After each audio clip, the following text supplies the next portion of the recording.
आप समझ लेना कि मेरी पार्टी के साथ किस तरह का लगाव है और किस तरह का मोहब्बत है, किस तरह से मैं पार्टी को नर्स करता हूं।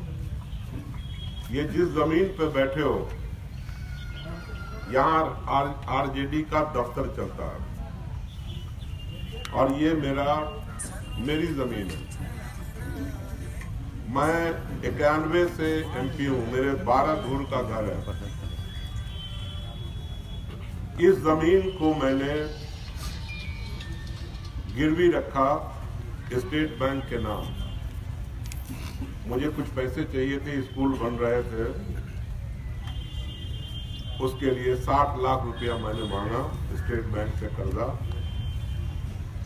लेकिन उसने सिर्फ 43 लाख रुपया मुझे सैंक्शन किया। उसी बीच में लालू जी का फोन आ गया। रैली हो रही थी पटना की और उन्होंने कहा कि फातमी, हर दफा तुम ट्रेन लाते हो, क्या इंतजाम है? उनका भाई साहब आप क्यों घबराते हैं, जब हम ट्रेन पहले ले गए तो आप भी ले जाएंगे। बेटा सुन लो, वो ट्रेन अब भी जाएगी, आप घबराइए नहीं। मैंने अपने लड़के से गुजारिश किया, निवेदन किया, ओ भैया प्लीज कि इसमें से हमें 38 लाख रुपया दे दो और मैं तुम्हें फिर दूंगा। यहाँ पर हमारे पूरे पुराने अध्यक्ष जी मौजूद हैं। 38 लाख रुपया कैश हम लोगों ने स्टेट बैंक से निकाला रैली के लिए। आप समझ लेना, ये जमीन जिसे बैठे हो अब भी गिरवी है स्टेट बैंक के नाम। और उससे 38 लाख रुपया निकाल करके 2 ट्रेन किया और उस रैली में तकरीबन 56 लाख रुपए खर्च आए, कुछ दोस्तों का सहयोग, और 38 लाख रुपया फराज का लगा। और मैंने उससे वादा किया, मैं कहीं से कोई वादा किया था मैं दूंगा तुम्हें, आज तक नहीं दे पाया। 73,000 रुपया रिकॉर्ड की चीज है, उसका हर महीने उसकी सैलरी से कटता है और इसकी अदायगी वहां से हो रही। मेरा स्कूल भी नहीं बन पाया। तो हम लोग इस तरह से पार्टी के लिए समर्पित हैं, अपनी जमीन बेच करके भी पार्टी को जिंदा रखते हैं दरभंगा।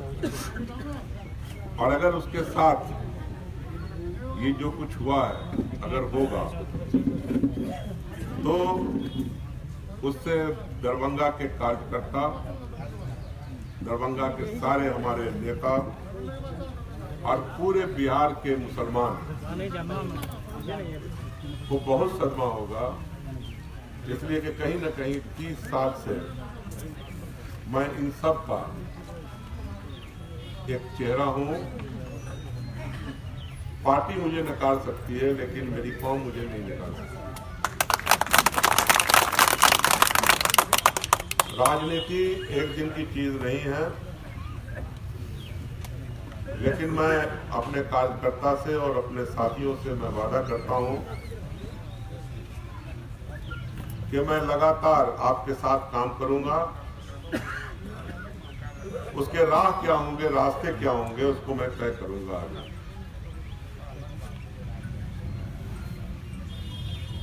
2 तारीख को एक बड़ी मीटिंग करेंगे। 2 तारीख से यहाँ का नॉमिनेशन और मधुबनी का नॉमिनेशन स्टार्ट हो रहा है। ऐसे हमारे वकील साहब मौजूद हैं। हमारा दोनों जगह का नॉमिनेशन पेपर तैयार हो रहा है और उसकी तैयारी करेंगे। लेकिन हम उम्मीदवार होंगे, कोई और मेरे तरफ से उम्मीदवार होगा, क्या होगा, ये सब फैसला हम लोग 3 तारीख के मीटिंग में करेंगे और उस मीटिंग को हम लोग करने जा रहे हैं। और उस वक्त तक हम लोग सब लोगों से बातचीत करके ही कोई फैसला करेंगे। ये मैं बता देना चाहता हूं कि ये जो फैसला हुआ मेरे टिकट काटने का, इसका असर पूरे बिहार पे तो इन जनरल होगा, लेकिन खास तौर से समस्तीपुर, मुजफ्फरपुर, मधुबनी, इस इलाके में जो तकरीबन 6 सीट आते हैं और सीतामढ़ी तक, इसका असर ठीक नहीं होगा। और अगर अली अशरफ आदमी लोकसभा का चुनाव नहीं लड़ेगा, मैं तो कभी जिंदगी में असेंबली नहीं लड़ा, कभी एमएलसी के लिए कोशिश नहीं किया, कभी राज्यसभा भी नहीं भेजा गया, तो कोई आदमी अपनी गर्दन तलवार के आगे नहीं करता, उससे बचने की कोशिश करता है। तो मैं अपनी गर्दन बचाऊंगा और जो अच्छा फैसला हमारे जो वर्कर हैं, हमारे जो सीनियर लीडर्स हैं, जो हमारे सुचिंतक हैं, 3 तारीख तक जो फैसला कर देंगे उनसे बातचीत करेंगे और उसके बाद हम 3 तारीख को निश्चित रूप से अपने जो भी हमारे सुचिंतक लोग हैं उनसे मिल करके हम 3 तारीख को जरूर फैसला करेंगे। पाटिल साहब, आप क्या चुनाव लड़ेंगे या नहीं लड़ेंगे, ये बताइए। मैंने आपसे कह दिया, उस बात को आप समझ लो, मैं कोई हल्का आदमी नहीं हूँ। मैंने साफ कहा कि अभी जब ये मीटिंग खत्म होगी उसके बाद मैं 5-5 करके सबसे राय लूंगा और राय ले करके फिर मेरे पास ऐसे कम से कम 4000-5000 दोस्त हैं। उसके बाद मधुबनी के दोस्त हैं, तो मैं सबको बुलाऊंगा, सबको बुला करके राय मशवरा करके और उनको इकट्ठा बुला करके एक साथ 3 तारीख को मैं फैसला भी करूंगा और ऐलान भी करूंगा। पार्टी ने आपके साथ धोखा क्या किया? पार्टी ने आपके साथ धोखा किया है क्या? देखिए, मुझे तो लगता है कि राष्ट्रीय जनता दल की तरफ से मैं विट्रे हो रहा हूँ और मेरा टिकट काट करके किसी को दिया जा रहा है। इससे ज्यादा दुखदायी बात क्या हो सकती है? मैंने कहा आपसे कि जिस जमीन पर बैठे हैं ये गिरवी है पार्टी के लिए, और चले जाइए स्टेट बैंक, मालूम कर लीजिए। मेरे बेटे से 73,000 रुपया कट रहा है, ये भी मालूम कर लीजिए। हमारे पूर्व अध्यक्ष जी यहाँ बैठे हुए हैं, उनसे मालूम कर लीजिए। जो रेलवे बुक किया था उनसे मालूम कर लीजिए। तो अगर एक आदमी अपनी जायदाद बेच करके पार्टी के लिए सब कुछ कर रहा है और उसका टिकट कट रहा हो, तो आप समझ रहे हैं कि उसके लिए फैसला करना कितना मुश्किल होगा। पार्टी के लिए मोहब्बत है, हाँ है, लेकिन उसकी एक सीमा होगी। अगर मुझे दरकिनार किया गया तो 3 तारीख को तो मुझे कोई फैसला करना ही पड़ेगा। आपने कहा दरभंगा और मधुबनी दोनों के लिए आपके वकील जो है नॉमिनेशन का पर्चा तैयार कर रहे हैं, तो क्या माना जाए, ऐसे में दोनों जगह से आप लड़ सकते हैं? अब वो परिस्थिति बनेगी, दोनों जगह को तो हम लोग खड़ा, मतलब अगर हम लोगों को हमारी बातों को नहीं माना गया और जैसा लग रहा है नहीं होगा, तो दोनों जगह से कोई न कोई उपाय लगेगा। कुछ तो मनसा बनाए हुईगा ना कि किस पार्टी से चुनाव लड़ना बिल्कुल तय है ना, हर हाल में चुनाव लड़ेंगे। मैंने कह दिया, मैंने आपसे क्या कहा? मैंने कहा कि हम 3 तारीख को बैठ करके हम 1-2 आदमी में फैसला नहीं करेंगे, अब मेरा कोई फैसला नहीं होगा। हम भी लड़ सकते हैं, मेरा कोई दोस्त भी लड़ सकता है ना। अगर वैसी परिस्थिति अलग कोई आरजेडी का एक टुकड़ा अलग हो सकता है, क्षमा क्या? बिल्कुल। देखो यार, इस पे मत जाओ कि कौन रहेगा, कौन जाएगा, क्या होगा नहीं होगा, ये एंटिसिपेट नहीं करिए। मैंने कहा कि ये हम लोग फैसला करेंगे 3 तारीख को कि हमें क्या करना है। क्योंकि आपने बोला कि कई बड़े नेता को इग्नोर किया गया, तो कौन कौन नेता आपके साथ होंगे वैसी स्थिति में जब पार्टी? नाम तो बोल दिया, सब नाम बता दिया। भाटी साहब, सीधी सी बात है कि जिस तरह से आप लोग जो पार्टी के वर्कर रहे हैं, आप लोग दरकिनार किया गया है, यूँ कहिए क्या लगता है पार्टी? भाई साहब, इस पार्टी के लिए मैं और मेरे जैसे जाने कितने साथी बैठे हैं जिन्होंने अपना खून जलाया, ठीक है ना। तो आहत तो हुआ है ना लोग भाई, जिंदगी लगाई है, पैसा लगाया है, वक्त दिया है। अगर हम साल में 1000 दिन किसी की मरनी में जाते हैं, किसी के शादी में जाते हैं, किसी के मुंडन में जाते हैं, तो ऐसे नहीं जाते, वो पार्टी ही के लिए जाते हैं। क्या लग रहा है, टिकट बेचा जा रहा है पार्टियों में? अब ये इसका सर्वे मैंने नहीं किया है कि क्या हो रहा है, नहीं हो रहा है। महागठबंधन के नाम पर आपको यहाँ से मधुबनी में जिम्मेदार मानते हैं? भाई देखो, राष्ट्रीय जनता दल के अंदर हम लोग राष्ट्रीय अध्यक्ष को अधिकृत करते हैं और राष्ट्रीय अध्यक्ष जी उसका फैसला करते हैं। अब उस फैसले में हो सकता है तेजस्वी जी भी हों, विपक्ष के नेता हैं। अब एक सवाल बीच में किया आपने कि कोई है उसके पीछे, तो मैं ये कह दूं यहाँ पर अगर आपने पूछने की कोशिश की है, ये वही लोग हैं जिन्होंने मुझे पिछले साल चुनाव हराया था, पिछले लोकसभा में, और टिकट कटवाने में भी उन्हीं लोगों का। इस बार उनको टिकट मिल रहा है? इस बार उम्मीदवार हो गए क्या वो? मुझे नहीं मालूम, वो आप इन्वेस्टिगेट करें। आप जिन 5-6 लोगों का नाम ले रहे हैं महागठबंधन से जिनका टिकट काटा गया है, ये माना जाए कि बिहार में ऐसे योग्य लोग, जो ऐसे समर्पित लोग हैं, उनका एक मोर्चा बनने जा रहा है। मैं उनके बिहार पे कुछ भी नहीं कर सकता। मैं आहत हूँ, मैं परेशान हूँ, और मेरे जो साथी हैं जो मेरे अंदर विश्वास रखते हैं वो परेशान हैं। तो अब मैं अपने बारे में कर सकता हूँ और उनसे भी बात होगी वो क्या चाहते हैं। और जब मैंने बताया आपको, इसके असरात जो हैं ये लिमिटेड इस लोकसभा तक नहीं रहेंगे, it will be going beyond. अभी जो जिन 5-6 सीटों का आप नाम ले रहे हैं, वहाँ पे क्या व्यक्तिगत तौर पे इन नेताओं की बात अगर छोड़ दी जाए, व्यक्तिगत तौर पर आप किसी का समर्थन करेंगे इन सीटों पर? मैं अभी क्या कहूँ, मैं तो अपना अभी घर बचा रहा हूँ। मैं दूसरे के घर को बचाने कहाँ जाऊँ? पहले अपना आग बुझा लूँ, उसके बाद देखूंगा। सर, जैसे आपने पीसी किया है, क्या आप राजद छोड़ चुके क्या? मैंने कहीं कहा कि मैंने राजद छोड़ दिया? उसके खिलाफ तो आ रहे हैं टिकट नहीं दे रहे। ये तो आप एडवांस बात कर रहे हैं सर। जो आरजेडी के प्रोस्पेक्ट पर क्या इम्पैक्ट पड़ेगा? देखिए, अगर मुझे टिकट नहीं मिलेगा तो इस इलाके में तो बेचैनी रहेगी सभी बिरादरी में, लेकिन पर्टिकुलरली पूरे बिहार के मुसलमानों में राष्ट्रीय जनता दल की साख गिरेगी। और इन द लॉन्ग रेंज, मतलब आगे, मैं समझता हूँ कि पार्टी को काफी नुकसान है। किसी और कमी महसूस हो रही है क्या? लालू जी की कमी अभी महसूस हो रही है क्या? भाई, ये फैसले जितने हैं वो लालू जी करते हैं। किसी दूसरी जगह से लड़ना पसंद करेंगे? किसी दूसरी जगह से लड़ने के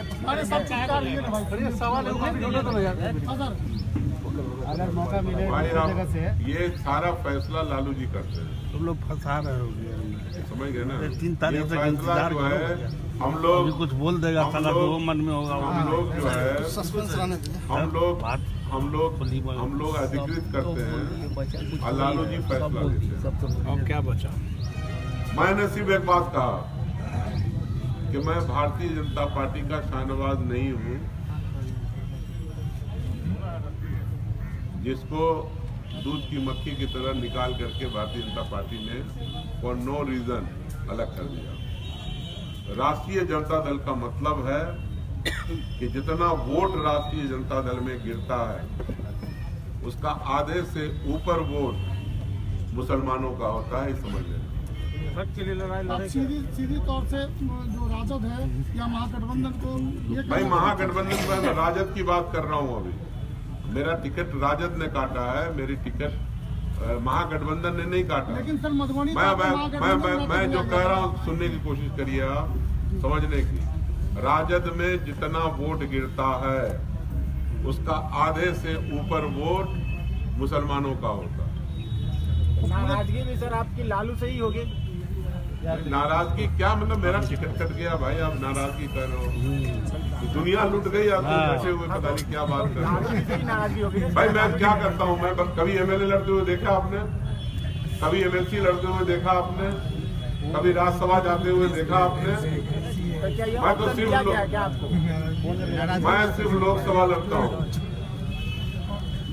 वो जो ऑफर की बात करते हो ना, उसकी राजनीति में कोई वैल्यू नहीं होती। जिसके लिए मैं योग्य हूँ, जो काम मैं लगातार करता हुआ चला रहा हूँ, 4-4 दफा लोकसभा में गया हूँ, तो वही काम करने को नहीं मिल रहा है तो दूसरे काम में लगा रहे हो मुझे। आपको महागठबंधन में जब कहा गया कि आप जाइए मधुबनी, तो आप ऐसी स्थिति में क्या लगता है महागठबंधन गठबंधन बनता जा रहा है क्या? महागठबंधन क्या बनता जा रहा है मुझे नहीं मालूम। मेरा टिकट राष्ट्रीय जनता दल ने काटा है, तो मेरी जो भी बात हो रही है वो राष्ट्रीय जनता दल से हो रही है। आपने बोला मुसलमानों की बात, तो क्या मुसलमान इस बार जो चुनाव होगा उसमें राजद को सबक सिखाएंगे? देखो मैंने आपको दूसरी बात कही, आपने उसको सुना ही नहीं। इलेक्शन सिर्फ ये लोकसभा तक नहीं है, राजनीति, ये राजनीति 2020 में असेंबली में भी होगी, और उस वक्त किस तरह का गठबंधन बनता है, किस तरह की चीज होती है। तो नुकसान मैंने कहा कि राष्ट्रीय जनता दल को होगा। इसमें बहुत सारे लोग ऐसे हैं, पता नहीं कहाँ होंगे, निगाहें हमको ढूंढेगी, न जाने हम कहाँ होंगे। हजारों मंजिलें होंगी, हजारों कारवां होंगे। 2019 नहीं, 2020 में एक नया भाई देखो मेरी बात समझो, राजनीति कभी भी वन डे गेम नहीं है, नहीं है, लॉन्ग इनिंग का गेम है। आपको होशियार रहना पड़ता है। मैंने तेजस्वी जी से कहा, तेजस्वी जी जब आपके हाथ और पैर हैं, अंग हैं, आपको एहसास नहीं होता, लेकिन जिस दिन ये अंग कट जाता है, हट जाता है, तब आपको एहसास होता है कि मेरा हाथ कहाँ है, मेरा पैर कहाँ है। आप अलीशर फातमी को नहीं खोइएगा, आप अपने अंग को खोइएगा, और शायद आपको अफसोस होगा। अगर आप मुझे डाइवोर्स दे रहे हैं, तलाक दे रहे हैं, तो तलाक तो हो जाएगा, लेकिन ये जो अंग अपना खोइएगा, इसका आपको अफसोस होगा फ्यूचर। ये मान रहे हैं कि तलाक दे दिया है उन्होंने? नहीं यार, तलाक मैंने कहा बिल्कुल हुई, तेजस्वी जी से भी हुई है, लालू जी से भी। क्या बोले भाई बात होगी, बता दिया मैंने, मैंने बता दिया कि मेरी बात की आजकल में कुछ हो जाएगा तो 3 को नहीं होगा। ये मेरे हाथ में है कि उम्मीद की किरण दिखा दूं। और मेरी बात सुनो, मेरी बात सुनो, मुझे जितना निवेदन करना था, रिक्वेस्ट करना था, वो मैंने पार्टी के चीफ से, लालू प्रसाद जी से और माननीय तेजस्वी जी से कर दिया। मैं क्या खोऊंगा, मैं तो खो चुका टिकट। अब आगे तो पार्टी न खोएगी, मैं तो खो चुका। मैं क्या करूंगा अगले 5 साल, बताओ? आपसे पूछ रहा हूँ, जवाब दो। अगले 5 साल फिर बैठूंगा, तैयारी करूंगा 5 साल के बाद की, लेकिन कितना कठिन होगा ये 5 साल, जरा सोचो। मेरा तो एक ही अपॉर्चुनिटी है ना 5 साल में, वो तो मैं लूज कर रहा हूँ। भाई आपके लिए न्यूज बनाना इम्पोर्टेंट है। मेरे लिए मैंने जो बात कही है आपको, वो उतनी ही को आप समझिए। हम ये समझना चाह रहे हैं, जब निवेदन में वो रिजेक्ट हो गया है, आप मान भी रहे हैं कि टिकट नहीं मिला, फिर भी आप जो मोहलत दे रहे हैं 3 तारीख तक, वो 3 तारीख को मैं किसी को मोहलत नहीं दे रहा हूँ। मेरे वर्कर हैं पूरे जिला में, मधुबनी में, सबको जमा होने में वक्त लगेगा।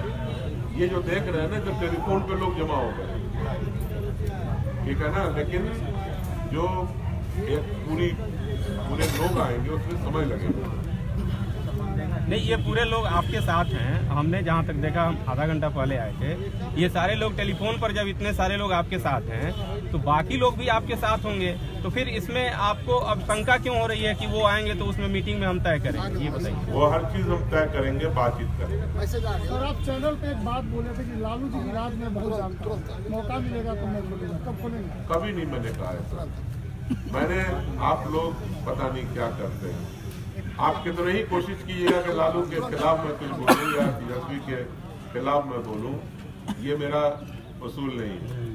राहें अलग हो सकती हैं, लेकिन मेरे कैरेक्टर में नहीं है कि मैं अपने एक्स लीडर को या प्रेजेंट लीडर को कोई बात कहूं। मैंने ऐसा नहीं कहा। मैंने कहा कि 20 साल के हम सफर हैं, हम एक दूसरे के हमराज हैं, हम सफर हैं, ये मैंने कहा।